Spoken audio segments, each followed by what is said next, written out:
Breaking news. రైతుల సమస్యలను పట్టించుకోకపోతే చెలో సచివాలయానికి పిలుపునిస్తామన్నారు మాజీ మంత్రి హరీష్ రావు. కాంగ్రెస్ ప్రభుత్వ వైఫల్యంతోనే రైతులు ఇబ్బందులు ఎదుర్కొంటున్నారని విమర్శించారు. జనగామ జిల్లాలో రైతులను పరామర్శించారు.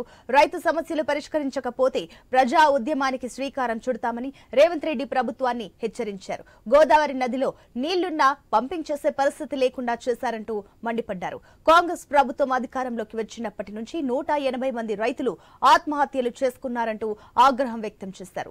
రైతు బంధు, రుణమాఫీ అమలు చేయట్లేదంటూ విమర్శనాస్త్రాలను సంధించారు.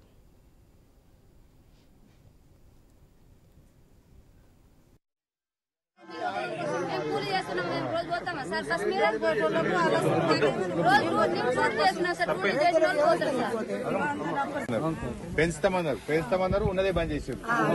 లేదా వడ్లకు 500 బోనస్ ఇస్తామన్నారు, ఇచ్చిరా?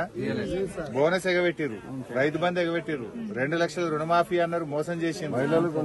మహిళలకు 2500 అన్నారు, ఆడవాళ్ళకు రైతు కూలీలకు 12,000 అన్నారు, అవి ఎగబెట్టిరు.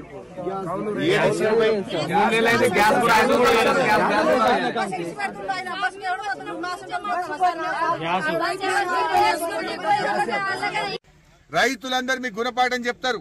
నువ్వు రైతు బంధు మోసం చేసినావు, ఇవాళ కరెంటు విషయంలో మోసం చేసినావు, రైతులకు బోనస్ విషయంలో మోసం చేసినావు, వ్యవసాయ కూలీల విషయంలో మోసం చేసినావు, రుణమాఫీ విషయంలో మోసం చేసినావు. తప్పకుండా రైతులు మీకు గుణపాఠం చెప్తారు. ఇప్పటికైనా స్పందించి ఎకరాన 25,000 నష్టపరిహారం ఇవ్వాలి. వడ్లకు ఉన్న 2 దొయ్యలకు 500 బోనస్ ఇచ్చి వడ్లు కొనాలని చెప్పి మేము ప్రభుత్వాన్ని డిమాండ్ చేస్తున్నాం. అవసరమైతే రాబోయే రోజుల్లో పెద్ద ఎత్తున ప్రజా ఉద్యమానికి బీఆర్ఎస్ పార్టీ శ్రీకారం చుడతాం.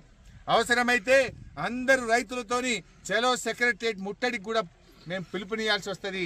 ఆ పరిస్థితి రాకముందే ప్రభుత్వం మేల్కొనాలి. ముఖ్యమంత్రిగా రైతులందరూ మీకు గుణపాఠం చెప్తారు. నువ్వు రైతు బంధు మోసం చేసినావు, ఇవాళ కరెంటు విషయంలో మోసం చేసినావు, రైతులకు బోనస్ విషయంలో మోసం చేసినావు, వ్యవసాయ కూలీల